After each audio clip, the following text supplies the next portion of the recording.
doing a Q&A with my bodybuilding coach, Alex. We've been working together for close to 2 years, maybe a little bit over 2 years. And I asked for y'all to give me some questions on my Instagram for us to do a YouTube video to answer. I've got about 11 questions here, and he's a genius, and I want to kind of, he knows way more than me, but I know a little bit, but I want to get more of his opinion and the actual facts about a lot of these questions. So before we get started, I'm going to tell you a little bit about myself. Like Dawson said, my name is Alex Nettemeyer. I've been lifting since about the the late 90s. I graduated high school in 2000. I didn't really start taking it seriously till like the early 2000s, I would say. I've been lifting consistently since then. I competed mostly in strongman, did some powerlifting. I retired from strongman in 2015. I've been heavily involved in bodybuilding since. I've never competed in bodybuilding. My career was such that it didn't afford me much time to do that. So I've just been in and around it, coaching, helping. These days, I do coaching for bodybuilding, powerlifting, strongman, lifestyle, you name it. I do monthly coaching, consultations, all kinds of stuff. I'm pretty flexible as far as that goes. If you don't want to reach out to me, I'm sure Dawson will link my Instagram profile in the bio and the comments. You can get a hold of me there. So I can help with pretty much anything. Reach out to me if you need me. Cool. Well, we'll get right into the first question. Number one is, when am I competing in bodybuilding, and have I before? So you start with your history first. So I've competed 2 times in the past. I've been lifting for almost 9 years. I think this September is going to be 9 years. When I was 17, I started lifting when I was 15 and a half. When I was 17, I entered into a bodybuilding competition. I had a coach for like 2 months. We went into the show, had a great time, was pretty conditioned for a 17-year-old that was only lifting for a year before. I placed like third out of I think it was like maybe 6 people, but I beat some people that were like 40 years old, and I had a great time when I stepped on stage. So it kind of just like enhanced my loving for bodybuilding. And then I did that, and then I did a show in 2022 when I was 21. Both of these are fully natural. And then I did one in 2022 of March, and did another show, placed first in bodybuilding, and then placed second in men's physique. And then after that show, I'm pretty much teamed up with Alex probably like 6 to 8 months after. So, but for future bodybuilding reference, for competing, it's kind of up to me and him to kind of figure out what's best for moving forward. So I met Dawson at the gym, and I could spot immediately that he had a lot of potential, just based on the look of him. I've seen a lot of people over the years, and I know what that looks like. So we became fast friends with very similar values and morals, and just the way we approach life, which makes our dynamic really great. And I impressed upon him very early on, because I could tell through talking to him that he had a desire to take this to the highest levels. So when I started talking to him, I impressed upon him a long-term goal, and that was not to set your sights on something could be very near, which would be an IFBB Pro card, for example, but to set his sights on being able to compete at the highest level. So what that entails is building a professional level physique, not necessarily just stepping on stage or competing at local competitions, which I think that he has the potential to win fairly handily depending on where it is, but to build a physique that can compete at the highest levels when he gets there. Okay, so the goal here is not to get an IFBB Pro card. The goal is to compete as an IFBB Pro. So when we think that we're ready to start transitioning from amateur to professional, and I realize we're skipping a step of actually becoming professional, right? Yeah. But I don't want Dawson to go from a big fish in a small pond at the amateur level to all immediately becoming the smallest fish in a pond with very big fish. If he were to just eke out a pro card, and then he has nowhere to go from there except for competing with Chris Bumstead, right? Because he's the best. So we want to build a physique that is competitive at the pro level on a national level. And the time it takes to get there is the time it takes. Austin's only 23 years old. He has a very long runway ahead of him. I don't want to rush that with excessive amounts of drugs or a very rigorous lifestyle that would lead him to burnout. And I think doing a lot of shows just to get those wins under your belt is not necessarily the best way to do that. So when is Dawson going to compete next? We've been working on trying different compounds and seeing what he reacts well to over the past couple of years. Seeing how his body reacts to different inputs for training and food, and we're closing that phase down at this point. So what I envision for Dawson over the next year is getting him to a point where he's maintaining a physique that is 6 to 8 weeks out from the stage at any point, developing a lifestyle that's conducive to that type of environment that will allow us two things. One, he puts him in a very good spot to put on more mass or pull the trigger on a show when the opportunity presents itself. So that's what we're going to be working on over the next year, I think, and then possibly going for a string of competitions, towards the summer, fall next year. Yeah. Question 2. Should I come off test when not doing a cycle, as in fully coming off like a TRT dose or like a lower dose of test in between cycles? Like if I gotta ask you, this is pretty much a question from myself to him, is because I saw some videos online. I was like, people were saying, you just did a cycle, and then people come off off of everything for like 4 to 6 weeks, and then they hop back on test. What do you think is the best when it comes to that? So I'm going to answer this in the context of Dawson specifically. Now understand that context is very specific to him and people that are in his position. Now if you're not in that position, this may not apply to you. Okay, so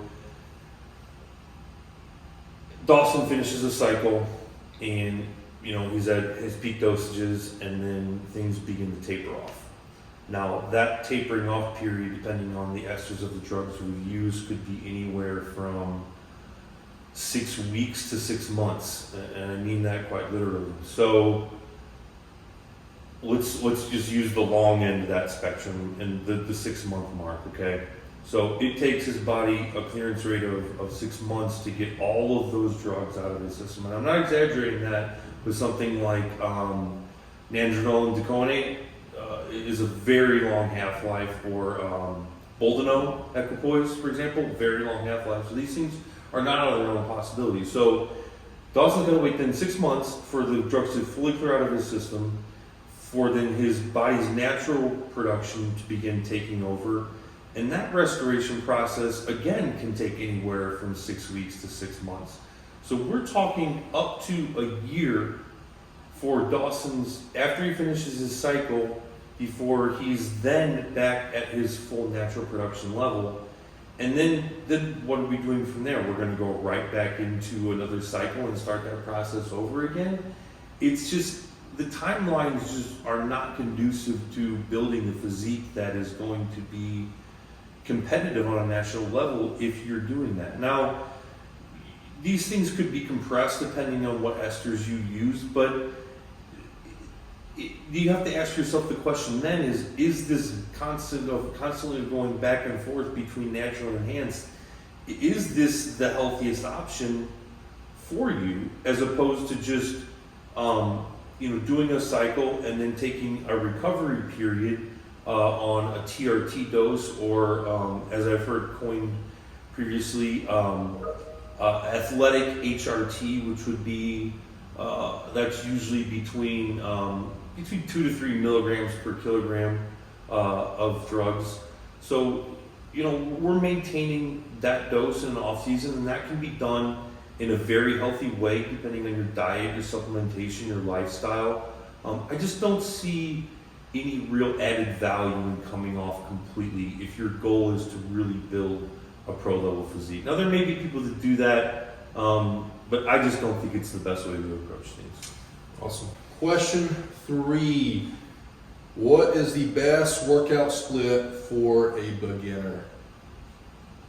What would you say would be the best? I'm going to be perfectly honest with you. I think if this is the level of, if this is your question, you're just completely missing the mark as far as what matters. Yeah. It really doesn't matter, to be honest with you. I mean, you can get into the science and follow guys like Dr. Mike Israetel and Paul Carter and Milo Wolf and Cassie Hansen, and these guys will give you way more information that you need.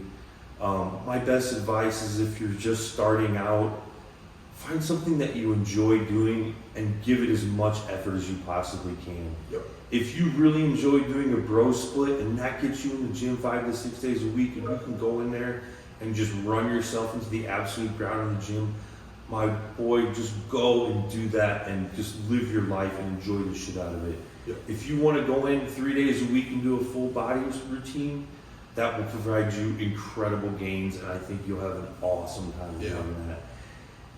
Look back at the pros over the years, or anybody, they've trained in such different ways and have all gotten similar results.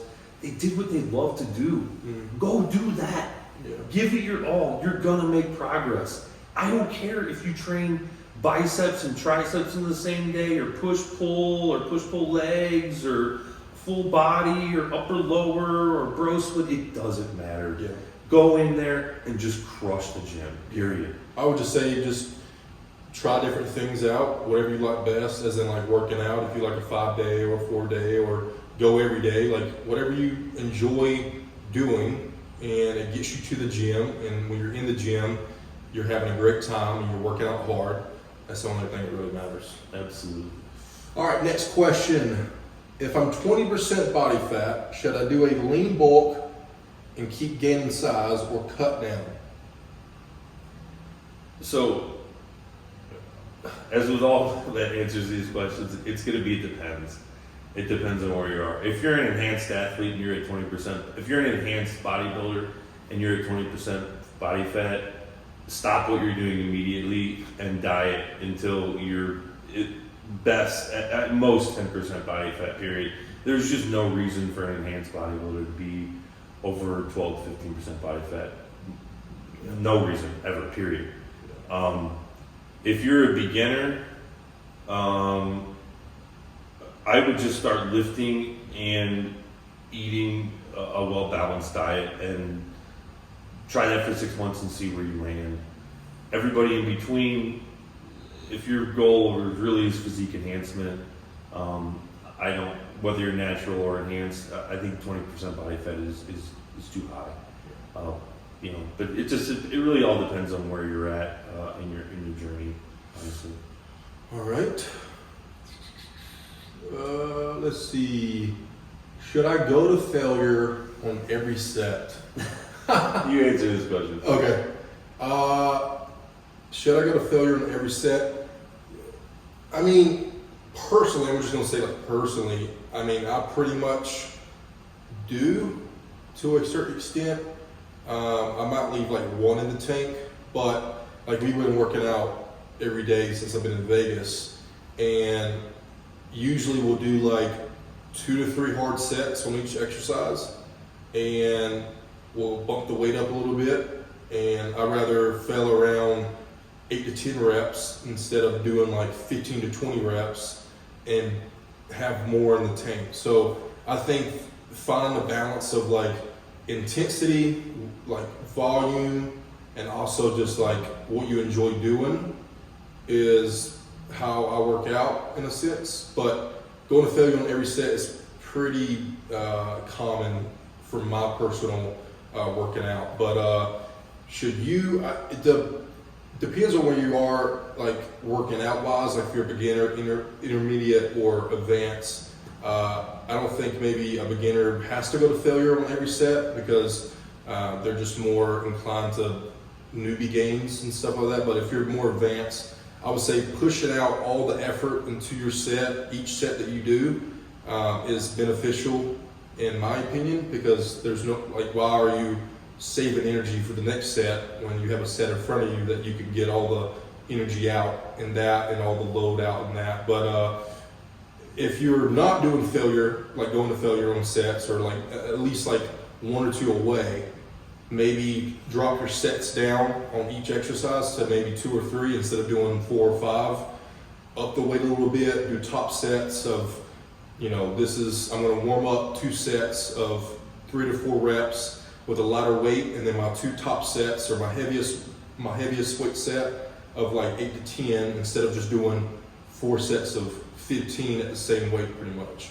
What would you say from that point of view? So my perspective on this is talking about failure and what that actually means, okay? Going to failure, training at a very high intensity is a skill in and of itself. And with few exceptions, I don't think that most people have the capability of really truly understanding the levels of that without having some sort of external input into that system. Okay, so when I train by myself, I train pretty hard, but when I have Dawson here with me and we're pushing each other and driving each other, it becomes a whole nother level of what intensity is and what we can get to. So I train a lot. I weight train almost every day. And I don't get very sore. I have things such that I can train like that and repeat that. With Dawson here, the way we've been training, my legs were so sore after Tuesday, I could barely walk. And yesterday was worse. I had a hard time sleeping after our chest workout because my shoulders and chest were so sore. So even if you discover what that is, training that way all the time just isn't manageable unless you're set up for that. So going to failure, I don't necessarily think that going to failure is all that important as just training with a high level of intensity. Yeah. What I tell people is, listen, if you're going to go to the gym and spending an hour doing something, you might as well give it all you got, because otherwise you're just wasting your time. I mean, one of the tropes I hear thrown around the gym a lot is consistency is the key. And I'm going to tell you what, I think that's complete garbage. And I'll tell you why. Because every gym that you've been in, that I've been in, that Dawson's been in, you see the same people in there over and over again throughout the years. They're doing the same thing, they look exactly the same. Now, if that's the kind of consistency you're looking for, go do that. That's not the kind of consistency that I'm looking for, okay? You need to be constantly pushing limits and working out as hard as you possibly can, getting an extra rep, getting a little bit of extra weight, adding a set, adding an exercise, changing your exercise, whatever the case may be. Finding and developing that skill for training with intensity is the key. Not necessarily going to failure, whatever that means for a particular exercise. Gotcha. All right, quick question. Did I move to Vegas? No, I did not move to Vegas. Alex lives here. He has a dope view on the strip. And it's a good time to come for like a week and train very hard. And probably y'all see on my Instagram that we have eaten like behemoth, like behemoths. Like it's been crazy. Like we've had sushi, pizza, we've had burgers, we've had cookies, ice cream every night, and you combine that with dope gyms and a dope lifestyle and training really hard, and it's a great life. But maybe Dawson and I should set up like a bodybuilding boot camp, right? People out here Dude, that would be for if you're down with that, I'm down. I don't know how many people get signed up because they're like, oh, okay, let's go. It's gonna be expensive. Yeah. Now Dawson came out. This is his second time out here since I moved out here over Thanksgiving, and Because we used to live in Savannah. yeah, we lived in Savannah. I moved over Thanksgiving. One of the reasons Dawson came out is because we like hanging out with each other, man. We're friends first, and you know, we have a client, business professor client relationship second. So we spend an hour training and an hour and a half, whatever. The rest of the time, it's just us hanging out, smoking cigars, chatting, talking about life, our goals, you know, our significant others, and yeah, that's been the primary focus, honestly. For sure. Here's a good question for you. This is the digestion king over here. What are some things I can do to help my digestion and gut health?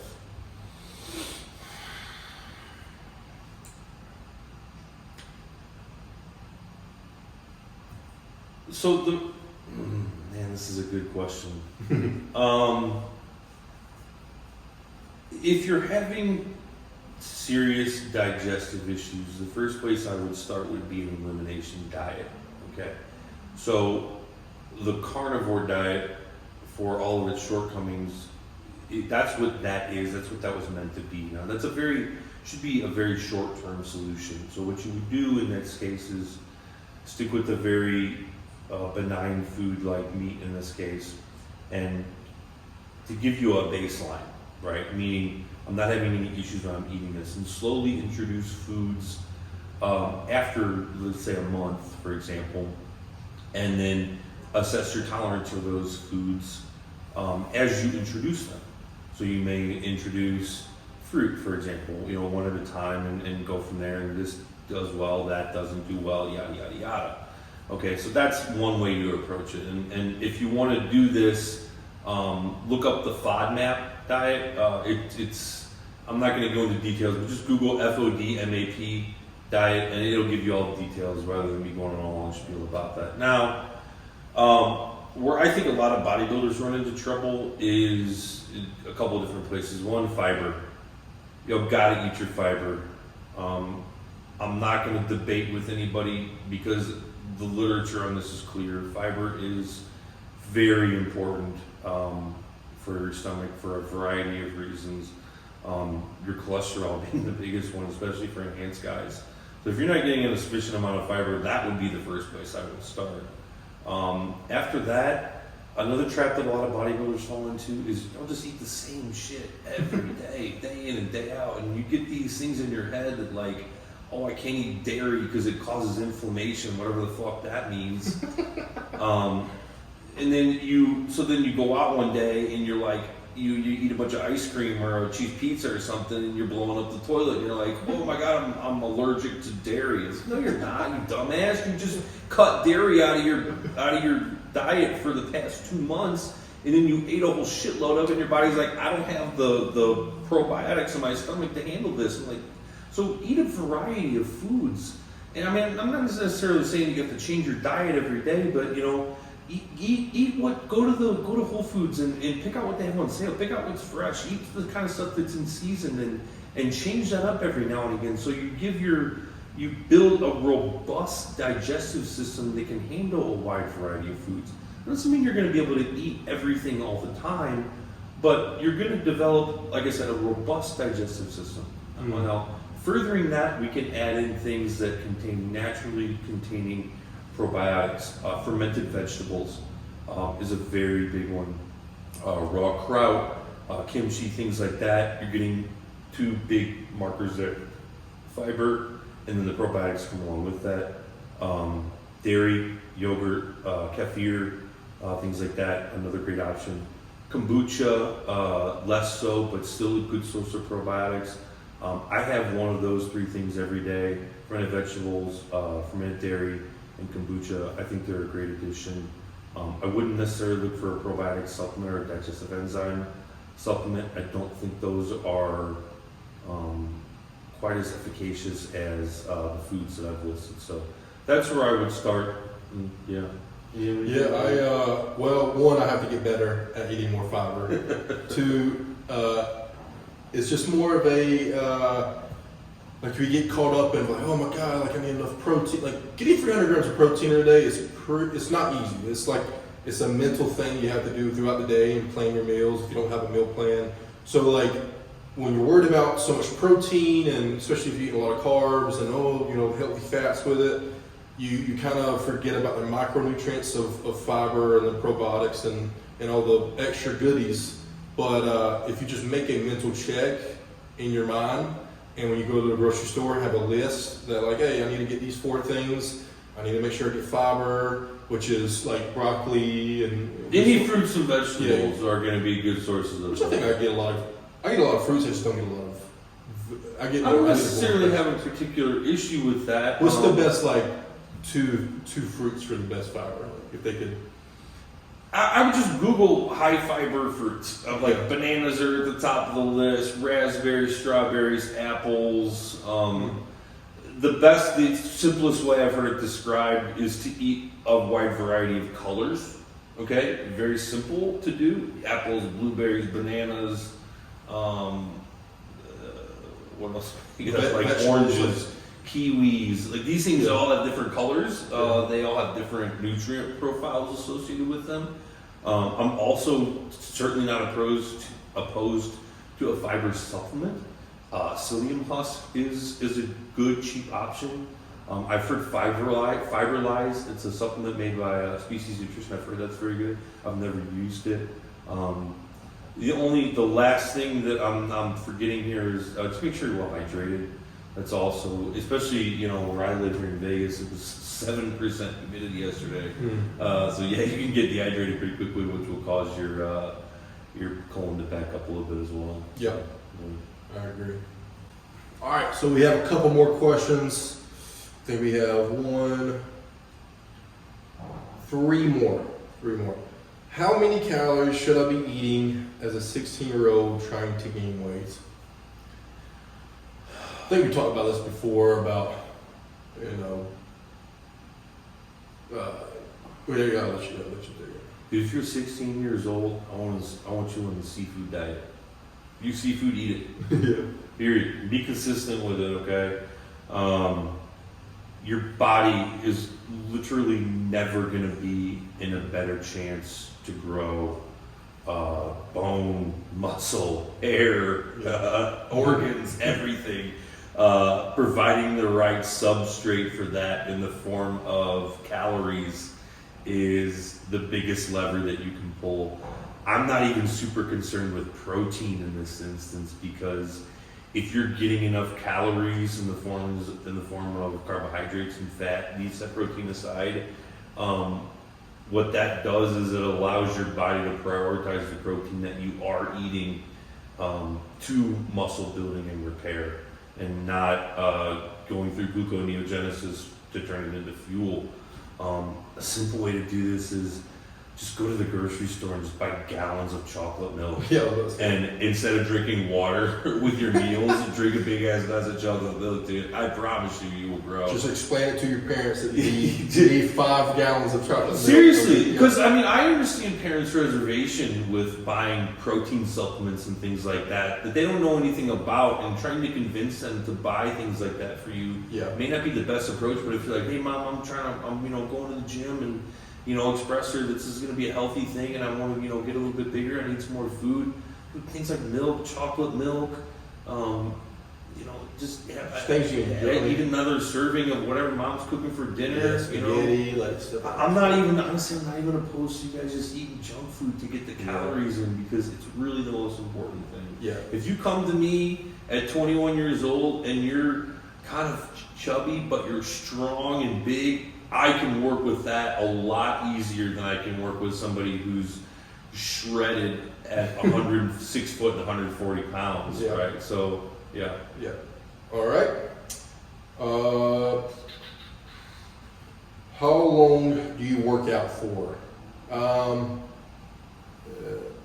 So it depends on what day it is. So if I work out with 2 of my buddies in Florida, it usually is around like an hour and a half. But if I do like leg day, it's usually around 2 hours. Now that's because when I do leg day, I take longer rest times because I'm only going to hop into another set once I have pretty much almost fully recovered like my breathing or my heart rate or whatever, or I just feel like I need to, get another set in. But don't worry, it's not, you don't have to go into the gym 3 hours a day in order to get some magical results. But go into a gym and have fun. You can get a workout in by yourself in 45 minutes. If you go in there, not get on your phone, not talk to a lot of people, just go in there, have a good time, do some exercises and get a good pump, get strong, and then dip out and do some cardio if you want to. And 45 to an hour is pretty much ideal for by yourself. I definitely agree with that. I'll add one thing. Dawson and I talked about this yesterday, actually. So you'll be familiar with what your performance looks like on an exercise typically, whatever that is, hex squats, bench press, pull downs, pull ups, whatever. Work out to the point that your performance at those exercises is relatively close to what it would be if you were doing it fresh. Okay, let me give you an example. Let's say I walk in off the street, do my warm-ups, and I do my hack squats at 4 plates aside for 8, okay?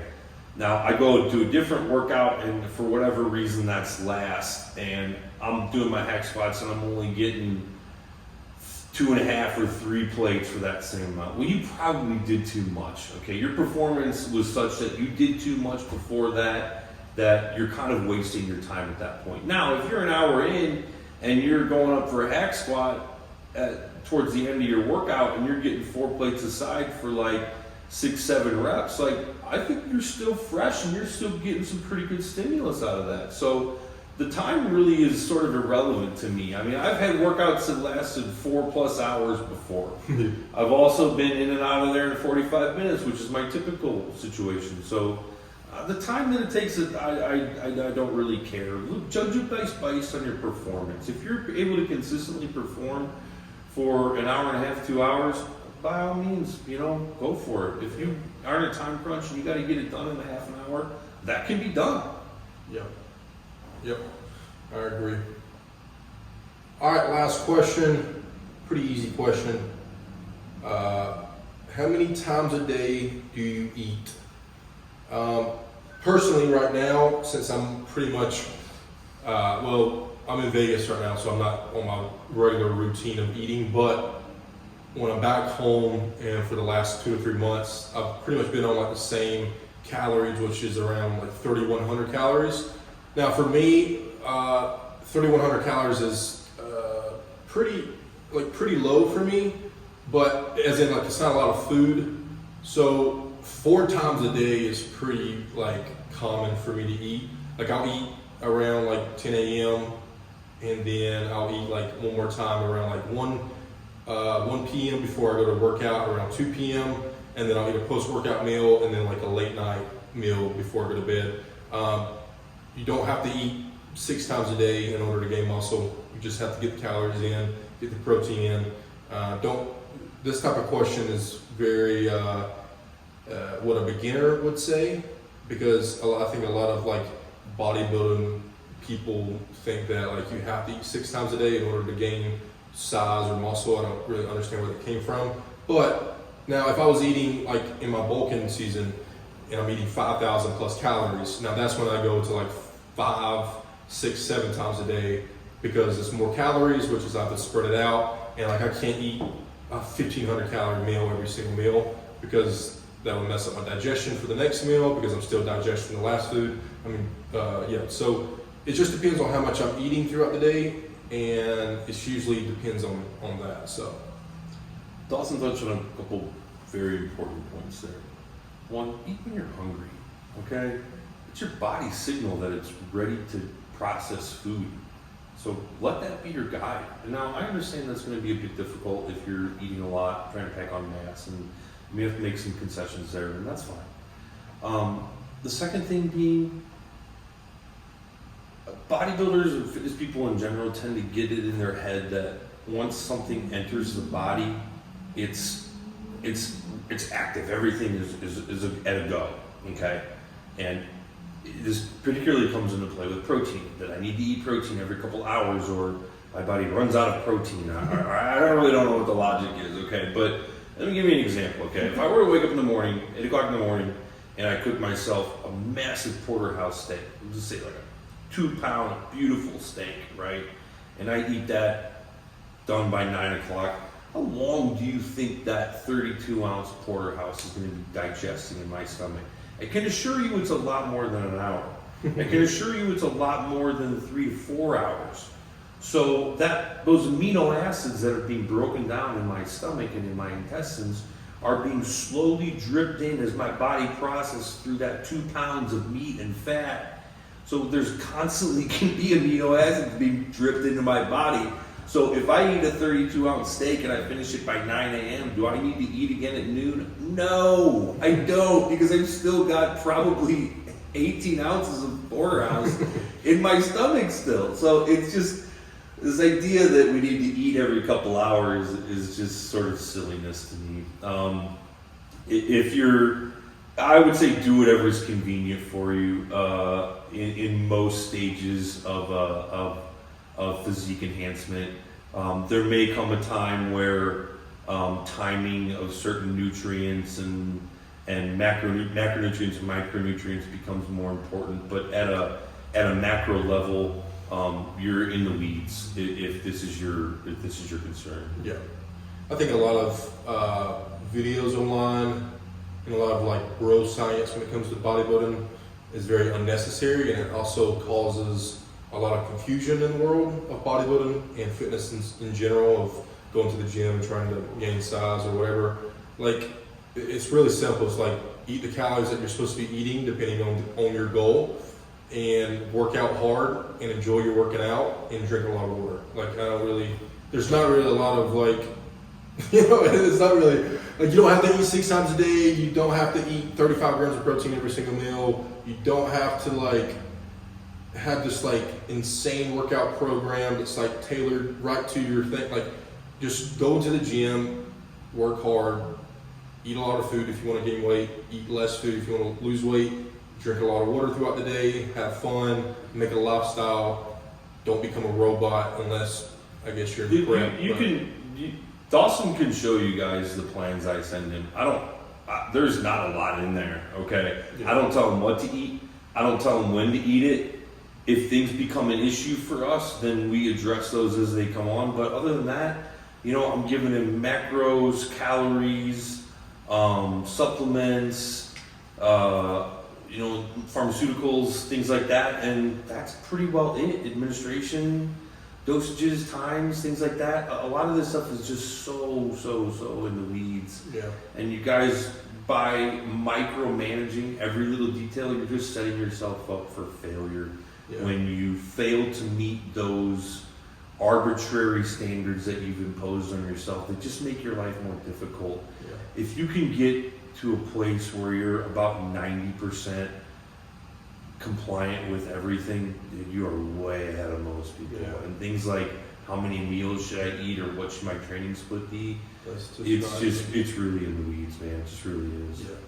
All right, well, that was the questions. Got any like closing remarks or any type of like kind of? So one thing I want to impress upon you guys is Dawson is such a genuine person, and I really think that he's doing you guys a good service here by putting out this content and these Q&As and all the other things that he does. I can tell you from having been around him for 2 years, the person that he is online is the person that he is in person.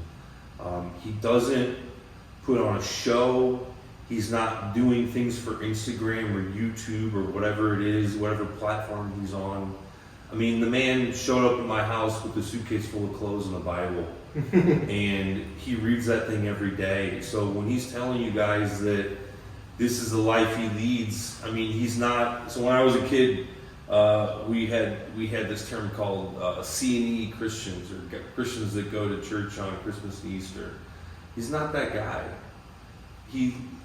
like I said, the person that he is online is the person that he is in person, and those kind of morals and values are not something that I think are very common in the fitness industry, and I think it's really awesome that he carries that along with him, and that he lives a life that online and in person, it's the same thing. And I think that to me is very commendable in a landscape where guys like John Dorsey, the Goob, is out there exposing people for being frauds and pedophiles and scammers and things like that. The guy's got no lack of content, and then we've got a guy over here like Dawson who wakes up every day, does his duties, does his content, and lives a lifestyle. And I think that is a refreshing departure from the typical online persona that you guys are used to. And I think that by following Dawson and engaging with him in these questions and, you know, through his online profiles, I think that you're going to get a lot of good insight. And I'm really glad that you guys are along for the ride to watch us do what we're going to do. And please reach out to either one of us for more things that you guys would like to see us do, either together or separately. And we're excited to provide that content for you guys, because it's fun to do, and we want to see, you know, the results of the questions that we're answering and the tips and things that you guys are getting from the social media engagement. So please reach out to us and let us know what you want to see, what you like, what you don't like. If you just want to say, hey, Alex, you're bald, can you please go to Turkey and get a hair transplant? I mean, I've been once before, but I could go again, I guess. All jokes aside, thank you everyone, and thank you Dawson for giving me a platform to answer these questions. I hope we can do it again soon. Heck yeah, I think we can even, like, if I'm not in Vegas, I think we can get on like a Skype call or Zoom call and do something like this, you know? Yeah. So, one thing I'm good at is running my mouth, so that won't be an issue for me. Awesome. Well, we are done with the questions, and we're about to go work out some hamstrings and glutes, and then we're about to go devour a 32-ounce New York strip. So they put us challenge on this at this restaurant. It's a 32-ounce New York strip, and if you finish it, you get a free dessert. So we may just go and see how many free desserts we can eat. Yeah, that's what I'm saying. But appreciate y'all watching the video. If you have any more questions, just leave it in the comments. And thank you for watching, and we'll see you next time. Later, everyone. Peace.